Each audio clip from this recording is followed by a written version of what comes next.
ಸ್ನೇಹಿತರೆ ನಮಸ್ಕಾರ. Big boss ಮನೆಯ ಈಸಿ ಟಾರ್ಗೆಟ್ ಯಾರು ಅಂತ ಹೇಳಿ ಕೇಳಿದರೆ ಅದು ರಕ್ಷಿತಾ ಶೆಟ್ಟಿ ಅನ್ನೋದರಲ್ಲಿ ಯಾವುದೇ ಅನುಮಾನನೇ ಇಲ್ಲ. ಬಿಗ್ ಬಾಸ್ ಮನೆಯಲ್ಲಿ ಒಬ್ಬರಾದ್ಮೇಲೆ ಒಬ್ಬರು ಈಕೆಯನ್ನು ಟಾರ್ಗೆಟ್ ಮಾಡ್ತಿದ್ದಾರೆ. ಬಿಗ್ ಬಾಸ್ ಮನೆಯ ಅತಿ ಚಿಕ್ಕ ಸ್ಪರ್ಧಿ ಅನ್ನೋ ಕಾರಣಕ್ಕೋ, ಅಥವಾ ಬಿಗ್ ಬಾಸ್ ಮನೆಯಲ್ಲಿ ಏನೇ ಹೇಳಿದ್ರು ಕೂಡ ಈಕೆ ಸುಮ್ಮನಿರ್ತಾಳೆ ಅನ್ನುವಂಥ ಕಾರಣಕ್ಕೋ, ಅಥವಾ ಬಿಗ್ ಬಾಸ್ ಮನೆಯಲ್ಲಿ ಈಕೆ ವಿಚಾರವನ್ನು ಮಾತನಾಡಿದರೆ ಹೆಚ್ಚು ಕ್ಯಾಮ್ರಾ ನಮ್ಮನ್ನು ಫೋಕಸ್ ಮಾಡುತ್ತೆ ಅನ್ನುವಂಥ ಕಾರಣಕ್ಕೋ, ಅಥವಾ ಈಕೆಯನ್ನು ಈಸಿಯಾಗಿ ಟಾರ್ಗೆಟ್ ಮಾಡಬಹುದು ಅನ್ನುವಂಥ ಲೆಕ್ಕಾಚಾರಕ್ಕೋ ಗೊತ್ತಿಲ್ಲ, ಈಕೆಯನ್ನು ಟಾರ್ಗೆಟ್ ಮಾಡ್ತಾನೆ ಇದ್ದಾರೆ. ಈಗ ಈಕೆಯ ಜೊತೆಗೆ ಇದ್ದು ಈಕೆಯ ಜೊತೆಗೆ ಒಬ್ಬ ಅಣ್ಣನ ಸ್ಥಾನವನ್ನು ಅಲಂಕರಿಸಿದಂತಹ ವ್ಯಕ್ತಿಯೇ ಈಕೆಯ ಬಗ್ಗೆ ಕೀಳಾಗಿ ಮಾತನಾಡಿರುವಂಥದ್ದು ವೀಕ್ಷಕರಲ್ಲಿ ಬೇಸರವನ್ನು ಮೂಡಿಸಿದೆ. ತನ್ನ ಮುಗ್ಧತೆಯಿಂದ ವೀಕ್ಷಕರನ್ನು ಸೆಳೆದಿದ್ದಾಳೆ ರಕ್ಷಿತಾ. ಈ ಮಧ್ಯೆ ರಕ್ಷಿತಾ ಬಗ್ಗೆ ಒಂದಷ್ಟು ಕೆಟ್ಟ ಮಾತುಗಳನ್ನು ಈತ ಆಡಿದ್ದಾನೆ. ಅದು ಕೂಡ ರಕ್ಷಿತಾ ನಾಟಕ ಮಾಡುತ್ತಿದ್ದಾಳೆ. ರಕ್ಷಿತಾ ಇರೋದೇ ಹಾಗಲ್ಲ, ಆಕೆ ಇರೋದೇ ಬೇರೆ ರೀತಿಯಲ್ಲಿ. ಆಕೆ ಇದೆಲ್ಲವನ್ನು ಕೂಡ ಸ್ಟ್ರಾಟಜಿ ಮಾಡ್ತಿರುವಂಥದ್ದು. ಆಕೆ ಮಾತನಾಡೋದು, ಆಕೆ ನಡೆದುಕೊಳ್ಳುವಂಥ ರೀತಿ ಎಲ್ಲವೂ ಕೂಡ ಭಿನ್ನ. ಇಲ್ಲೇ ಆಕೆ ಇರೋದೇ ಭಿನ್ನ. ಈ ರೀತಿಯಾದಂಥ ಒಂದಷ್ಟು ವಿಚಾರಗಳನ್ನು ಈಕೆಯ ಜೊತೆಗೇ ಇದ್ದು ಈಕೆಯ ಒಬ್ಬ ಖಾಸ ಸ್ನೇಹಿತ ಅಥವಾ ಅಣ್ಣನ ಸ್ಥಾನದಲ್ಲಿ ಇದ್ದಂತಹ ಒಬ್ಬ ವ್ಯಕ್ತಿಯ ಮಾತನಾಡಿರುವಂಥದ್ದು ಸಹಜವಾಗಿ ಆ ವ್ಯಕ್ತಿಯ ಮನಸ್ಥಿತಿ ಎಂಥದ್ದು ಅನ್ನೋದ್ರ ಬಗ್ಗೆ ಈಗ ನಾವೆಲ್ಲರೂ ಕೂಡ ಆಲೋಚನೆ ಮಾಡಬೇಕಾದಂಥ ಪರಿಸ್ಥಿತಿ ಬಂದಿದೆ. ಕೇವಲ ಆತ ಯಾರೋ ಒಬ್ಬರ ಬಳಿ ಈ ವಿಚಾರವನ್ನು ಹೇಳಿದರೆ ಪರವಾಗಿರಲಿಲ್ಲ.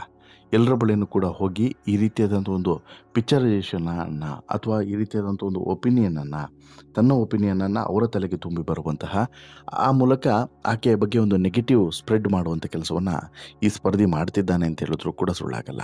ಆ ಸ್ಪರ್ಧಿ ಬೇರೆ ಯಾರೂ ಅಲ್ಲ, ಅದೇ ಧ್ರುವಂತ್. ಹೌದು, ಧ್ರುವಂತ್ ಪಾಸ್ಟ್ ಏನು, ಧ್ರುವಂತ್ ಹಿಸ್ಟ್ರಿ ಏನು, ಧ್ರುವಂತ್ ಎಂಥವನು ಏನು, ಆತನ ಮೇಲಿರುವಂತಹ ಗಂಭೀರವಾದಂತಹ 2 ಪ್ರಕರಣಗಳು ಯಾವುದು, ಇವೆಲ್ಲವನ್ನು ಕೂಡ ಮರೆತಿರುವಂಥ ಆತ ಇನ್ನೊಬ್ಬರ ಕ್ಯಾರೆಕ್ಟರ್ ಬಗ್ಗೆ, ಇನ್ನೊಬ್ಬರ ವಿಚಾರದ ಬಗ್ಗೆ ಮತ್ತು ಇನ್ನೊಬ್ಬರ ವೈಯಕ್ತಿಕ ಬದುಕಿನ ಬಗ್ಗೆ ಕೆಟ್ಟದಾಗಿ ಕಮೆಂಟನ್ನು ಮಾಡ್ತಿರೋದು ಮಾತ್ರ ಕ್ಷಮಿಸೋಕ್ಕೆ ಸಾಧ್ಯವೇ ಇರೋದಂಥ ವಿಚಾರ.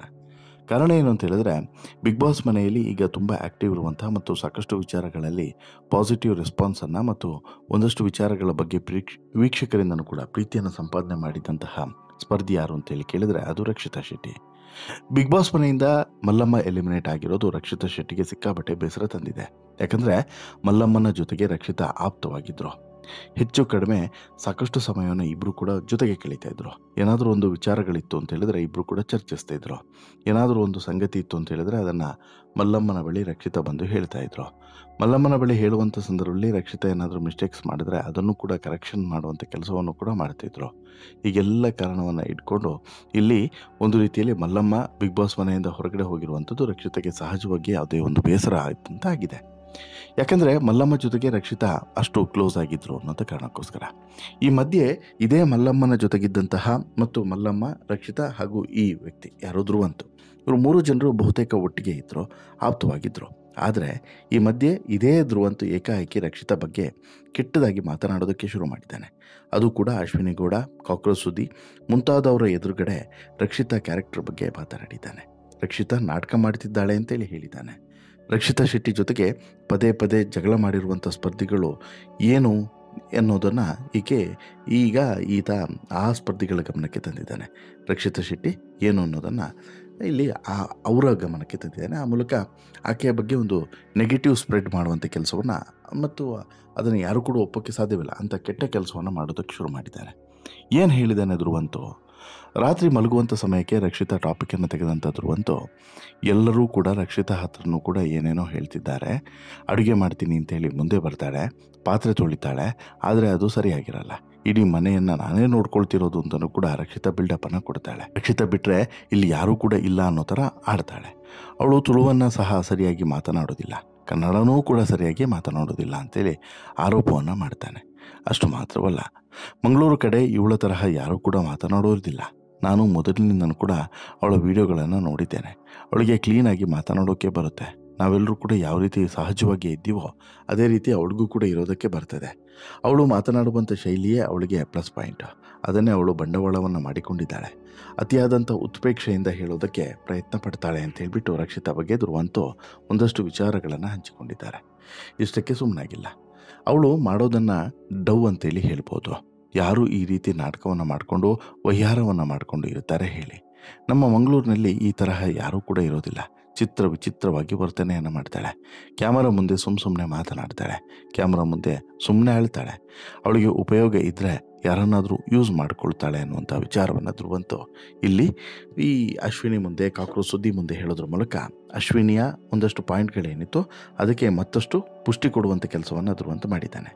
ಧ್ರುವಂತ ಆಡಿರುವಂತಹ ಪ್ರತಿಯೊಂದು ಮಾತುಗಳು ಕೂಡ ರಕ್ಷಿತಾ ವಿರುದ್ಧವಾಗಿಯೇ, ರಕ್ಷಿತಾ ಕ್ಯಾರೆಕ್ಟರನ್ನು ಒಂದು ರೀತಿಯಲ್ಲಿ ಡೌನ್ ಮಾಡಬೇಕು ಅನ್ನುವಂತಹ ಕಾರಣಕ್ಕಾಗಿಯೇ. ಜೊತೆಗೆ ರಕ್ಷಿತಾ ಸರಿಯಿಲ್ಲ, ರಕ್ಷಿತಾ ಆಲೋಚನೆ ಸರಿಯಿಲ್ಲ, ರಕ್ಷಿತಾ ಆಡ್ತಿರೋದು ಸರಿಯಿಲ್ಲ, ಈ ರೀತಿಯಾದಂಥ ಒಂದು ಇಮ್ಯಾಜಿನೇಷನ್ ಅಥವಾ ಈ ರೀತಿಯಾದಂಥ ಒಂದು ಯೋಚನೆ ವೀಕ್ಷಕರಲ್ಲಿ ಬರಬೇಕು.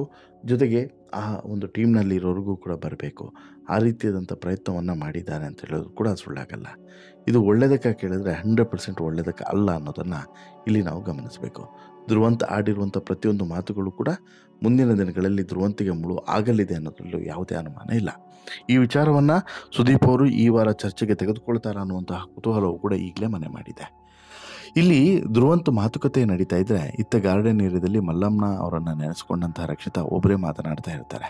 ಮಲ್ಲಮ್ಮಂಗೆ ಡ್ಯಾನ್ಸ್ ಮಾಡೋದಕ್ಕೆ ತುಂಬ ಆಸೆ ಇತ್ತು. ಮಲ್ಲಮ್ಮ, ನೀನು ಇಲ್ಲದೇ ಇದ್ದರೆ ನಿದ್ರೆ ಬರಲ್ಲ, ಬಾ ಇಬ್ಬರು ಇಲ್ಲಿ ಕೂತ್ಕೊಂಡು ಮಾತನಾಡೋಣ. ಜೊತೆಗೆ ನನ್ನೊಂದಿಗೆ ಅಜ್ಜಿ ಬರ್ತಾಯಿದ್ರು. ಸದ್ಯ ನಾನಿಲ್ಲಿ ಒಂಟಿಯಾಗಿದ್ದೇನೆ, ನನ್ನನ್ನು ಒಬ್ಬಂಟಿ ಭಾವ ಕಾಡ್ತಾ ಇದೆ. ಅಜ್ಜಿ ಇರುವಾಗ ನನಗೆ ಈ ಥರ ಅನ್ನಿಸ್ತಾ ಇರಲಿಲ್ಲ.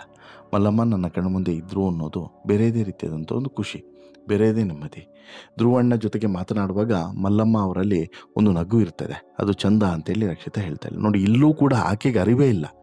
ಈಕೆ ಇಲ್ಲೂ ಹೊರಗಡೆ ಕೂತ್ಕೊಂಡು ಮಲ್ಲಮ್ಮನನ್ನು ನೆನೆಸ್ಕೊಂಡು ಜೊತೆಗೆ ತನ್ನ ಭಾವನೆಯ ಬಗ್ಗೆ ಮತ್ತು ಧ್ರುವ ಬಗ್ಗೆ ತನಗಿರುವಂಥ ಭಾವನೆ ಬಗ್ಗೆ ಒಂದಷ್ಟು ಅಭಿಪ್ರಾಯಗಳನ್ನು ವ್ಯಕ್ತಪಡಿಸ್ತಾ ಇದ್ದರೆ, ಮತ್ತೊಂದು ಕಡೆ ಈಕೆ ಇಲ್ಲಿ ಇದೇ ರಕ್ಷಿತಾ ಬಗ್ಗೆ ಈ ಧ್ರುವಂತು ಹೇಳ್ತಿರುವಂಥ ಮಾತುಗಳನ್ನು ಕೇಳಿ ಎಷ್ಟು ಕೆಟ್ಟದಾಗಿದೆ, ಎಷ್ಟು ಅಭಿಪ್ರಾಯ ಭಿನ್ನವಾಗಿದೆ ನೋಡಿ. ಇದೇ ಧ್ರುವಂತನ್ನು ಅಣ್ಣ ಅಂತೇಳಿ ಸ್ವೀಕರಿಸುವಂಥ ರಕ್ಷಿತಾ ಸಿಕ್ಕಾಪಟ್ಟೆ ಗೌರವ ಕೊಡ್ತಾರೆ, ಸಿಕ್ಕಾಪಟ್ಟೆ ವಿಚಾರಗಳನ್ನು ಹಂಚಿಕೊಂಡಿದ್ದಾರೆ. ಆದರೆ ಇದೇ ಧ್ರುವಂತು ಎಂತಹ ಮನೆಹಾಳು ಕೆಲಸವನ್ನು ಅಲ್ಲಿ ಮಾಡ್ತಿದ್ದಾನೆ ಅನ್ನೋದನ್ನು ಗಮನಿಸಿ. ಅಂದರೆ ಈ ರಕ್ಷಿತಾ ಬಗ್ಗೆ ಒಂದು ನೆಗೆಟಿವನ್ನು ಸ್ಪ್ರೆಡ್ ಮಾಡಬೇಕು, ಅದು ಕೂಡ ಯಾರ ಹತ್ರ? ಇದೇ ರಕ್ಷಿತಾ ಜೊತೆಗೆ ಕಿತ್ತಾಡ್ದವ್ರ ಜೊತೆಗೆ, ರಕ್ಷಿತಾ ಜೊತೆಗೆ ಜಗಳವಾಡ್ದವ್ರ ಜೊತೆಗೆ, ರಕ್ಷಿತಾ ಜೊತೆಗೆ ಚೆನ್ನಾಗಿರದೇ ಇರೋರ ಜೊತೆಗೆ ಹೋಗ್ಬಿಟ್ಟು ಧ್ರುವಂತ ಈ ರೀತಿ ಮಾತನಾಡಿರುವಂಥದ್ದು ಸಹಜವಾಗಿ ಧ್ರುವಂತ ವ್ಯಕ್ತಿತ್ವ ಏನು ಅನ್ನೋದನ್ನು ಹೊರಗಡೆ ಹಾಕ್ತಾ ಇದೆ. ಹೀಗೆ ಒಂದು ವೇಳೆ ರಕ್ಷಿತಾ ಬಗ್ಗೆ ಧ್ರುವಂತಿಗೆ ಏನಾದರೂ ಅಸಮಾಧಾನ ಇತ್ತು ಅಥವಾ ಬೇಸರ ಇತ್ತು ಅಂತ ಹೇಳಿದ್ರೆ ಫೇಸ್ ಟು ಫೇಸ್ ಕೇಳೋದ್ರಲ್ಲಿ ಒಂದು ಅರ್ಥ ಇದೆ. ಬಟ್ ಬೇರೆಯವ್ರ ಹತ್ರ ಹೋಗಿಬಿಟ್ಟು ಈ ರಕ್ಷಿತಾ ಬಗ್ಗೆ ಈ ರೀತಿ ನೆಗೆಟಿವ್ ಸ್ಪ್ರೆಡ್ ಮಾಡೋದು ಯಾವುದೇ ಕಾರಣಕ್ಕೂ ಕೂಡ ಒಪ್ಪೋದಕ್ಕೆ ಸಾಧ್ಯವಿಲ್ಲ. ಯಾಕಂತ ಹೇಳಿದ್ರೆ ಇವತ್ತು ಧ್ರುವಂತು ರಕ್ಷಿತಾ ಬಗ್ಗೆ ಮಾತನಾಡಿರ್ಬೋದು, ನಾಳೆ ಇನ್ನೊಬ್ಬರ ಬಗ್ಗೆ ಮಾತನಾಡಲ್ಲ ಅನ್ನೋದ್ರಲ್ಲಿ ಏನು ಗ್ಯಾರಂಟಿ? ಇನ್ನು ರಕ್ಷಿತಾ ಕೂಡ ಧ್ರುವಂತಿಗೆ ಸಿಕ್ಕಾಪಟ್ಟೆ ಗೌರವವನ್ನು ಕೊಡ್ತಾರೆ, ಅಣ್ಣನ ಸ್ಥಾನಮಾನವನ್ನು ಕೊಡ್ತಾರೆ. ಅಷ್ಟೆಲ್ಲ ಗೌರವ, ಅಷ್ಟೆಲ್ಲ ಒಂದು ರೆಸ್ಪೆಕ್ಟನ್ನು ಕೊಟ್ಟಾಗ ಅದನ್ನು ಉಳಿಸ್ಕೊಳ್ಳುವಂಥ ಕೆಲಸವನ್ನು ಧ್ರುವಂತು ಮಾಡಬೇಕಾಗಿತ್ತು. ಆದರೆ ಅನ್ಫಾರ್ಚುನೇಟ್ಲಿ ಆ ಕೆಲಸವನ್ನು ಮಾಡಲಿಲ್ಲ. ಆ ಕೆಲಸವನ್ನು ಮಾಡದೆ ಯಾವುದನ್ನು ಮಾಡಬಾರ್ದೋ ಆ ಕೆಲಸವನ್ನು ಮಾಡಿದ್ದಾನೆ. ಹೀಗಾಗಿ ಸಹಜವಾಗಿ ಇದು ಬೇಸರವನ್ನು ಮೂಡಿಸಿದೆ ಅಂತಲೇ ಹೇಳಬಹುದು. ಇದರ ಜೊತೆಗೆ ಮತ್ತೊಂದು ವಿಚಾರವನ್ನು ಕೂಡ ನೀವು ಇಲ್ಲಿ ಗಮನಿಸಬೇಕು. ಧ್ರುವಂತ್ ಇಲ್ಲಿ ಪಾಸ್ಟ್ ಏನು, ಧ್ರುವಂತ್ ಬಿಗ್ ಬಾಸ್ ಮನೆಗೆ ಬರೋದಕ್ಕಿಂತ ಮುಂಚೆ ಯಾರು, ಏನಾಗಿದ್ದ, ಆತನ ಹಿನ್ನೆಲೆ ಏನು, ಎಲ್ಲವೂ ಕೂಡ ಗೊತ್ತಿರುವಂಥ ವಿಚಾರದ ಸಂದರ್ಭದಲ್ಲಿ ಬೇರೆ ವಿಚಾರಗಳ ಬಗ್ಗೆ ಮಾತನಾಡುವಾಗ ಅಥವಾ ಈ ಒಂದು ಟಾಪಿಕ್ ಏನಿತ್ತು ಬಿಗ್ ಬಾಸ್ನ ಮನೆಯ ಒಳಗಿನ ಟಾಪಿಕ್ಕು, ಅದನ್ನು ಹೊರತುಪಡಿಸಿ ಬೇರೇನೂ ಕೂಡ ಮಾತನಾಡಬಾರ್ದು. ಅದರಲ್ಲೂ ಕೂಡ ಈ ಬಿಗ್ ಬಾಸ್ನ ಪ್ರಮುಖ ಯಾರ್ಯಾರಿದ್ದಾರೆ ನೋಡಿ, ಅಂದರೆ ಬಿಗ್ ಬಾಸ್ನ ಈ ಸ್ಪರ್ಧಿಗಳು, ಉಳಿದಂಥ ಸ್ಪರ್ಧಿಗಳು ಏನಿದ್ದಾರೆ ನೋಡಿ, ಅವರು ಧ್ರುವಂತ ಪಾಸ್ಟ್ ಗೊತ್ತಿರೋದ್ರಿಂದ ಅವರೇನಾದರೂ ಧ್ರುವಂತಿಗೆ ಇದೇ ಮಾತುಗಳನ್ನು ಕೇಳಿದ್ರೆ ಹೇಗಿರುತ್ತೆ? ಈಗ ರಕ್ಷಿತಾ ಗೊತ್ತಿಲ್ಲದೆ ಇರ್ಬೋದು, ಬೇರೆಯವ್ರಿಗೆ ಗೊತ್ತಲ್ಲ, ಅವ್ರೇನಾದರೂ ಕೇಳಿದ್ರೆ ಏನಾಗುತ್ತೆ? ಅದೇ ರೀತಿ ಇಲ್ಲಿ ಯಾವುದೇ ಒಂದು ವಿಚಾರವನ್ನು ಅಥವಾ ಯಾವುದೇ ಒಬ್ಬ ವ್ಯಕ್ತಿಯನ್ನು ಟಾರ್ಗೆಟ್ ಮಾಡುವಾಗ ಆಲೋಚನೆ ಮಾಡಿ ಮತ್ತು ಪೂರ್ವಾಪರತೆಯನ್ನು ತಿಳಿದುಕೊಂಡು ಟಾರ್ಗೆಟ್ ಮಾಡೋದು ಬೆಟರ್. ಇಲ್ಲಿ ವೈಯಕ್ತಿಕ ಕಾರಣಕ್ಕೆ ರಕ್ಷಿತಾ ಮೇಲೆ ಏನೋ ಒಂದು ಜಿದ್ದನ್ನು ಇಟ್ಕೊಂಡು ಅಥವಾ ರಕ್ಷಿತಾ ಇಲ್ಲಿ ಧ್ರುವಂತ್ ಹೆಸರನ್ನು ತೆಗೆದುಕೊಂಡ್ರು ಅಥವಾ ರಕ್ಷಿತಾ ಧ್ರುವಂತ್ ಬಗ್ಗೆ ಏನೋ ಹೇಳಿದರು ಅಂತ ಹೇಳಿಯೋ ಅಥವಾ ರಕ್ಷಿತಾ ಇಲ್ಲಿ ಹೈಲೈಟ್ ಆಗ್ತಿದ್ದಾರೆ ಅನ್ನೋ ಹೊಟ್ಟೆ ಕಿಚ್ಚಿನ ಕಾರಣಕ್ಕೋ ಈ ರೀತಿ ಒಂದಷ್ಟು ವಿಚಾರಗಳಿಗೆ ಧ್ರುವಂತ್ ಈ ರೀತಿ ಮಾಡ್ತಿದ್ದಾರೆ ಅನ್ನೋದ್ರಲ್ಲಿ ಎರಡನೇ ಮಾತಿಲ್ಲ. ಬಟ್ ಇದು ಧ್ರುವಂತ್ಗೆ ತುಂಬ ಅಪಾಯಕಾರಿ ಆಗ್ತದೆ ಮುಂದಿನ ದಿನಗಳಲ್ಲಿ ಅನ್ನೋದ್ರಲ್ಲಿ ಡೌಟ್ ಇಲ್ಲ. ಈ ರೀತಿ ವೈಯಕ್ತಿಕವಾಗಿ ಸುಳ್ಳು ಅಪಪ್ರಚಾರಗಳನ್ನು ಮಾಡುವಂಥದ್ದು ತಪ್ಪಾಗ್ತದೆ ಅನ್ನೋದ್ರಲ್ಲಿ ಯಾವುದೇ ರೀತಿಯಾದಂಥ ಎರಡನೇ ಮಾತೇ ಇಲ್ಲ ಅನ್ನೋದು ಕೂಡ ಸತ್ಯ. ನಿಮಗೇನು ಅನಿಸುತ್ತೆ ಸ್ನೇಹಿತರೆ ಧ್ರುವಂತ್ ಅವರ ಈ ಮಾತುಗಳ ಬಗ್ಗೆ ನಿಮ್ಮ ಅಭಿಪ್ರಾಯ ಏನು? ದಯವಿಟ್ಟು ನಿಮ್ಮ ಅಭಿಪ್ರಾಯನ ಕಮೆಂಟ್ ಮಾಡಿ ತಿಳಿಸಿ. ಜೊತೆಗೆ ಇಷ್ಟ ಆಯಿತು ಅಂತ ಹೇಳಿದ್ರೆ ಲೈಕ್ ಮಾಡಿ, ಶೇರ್ ಮಾಡಿ, ಚಾನಲ್ಗೆ ಸಬ್ಸ್ಕ್ರೈಬ್ ಆಗೋದನ್ನು ಮರಿಬೇಡಿ. ಧನ್ಯವಾದ.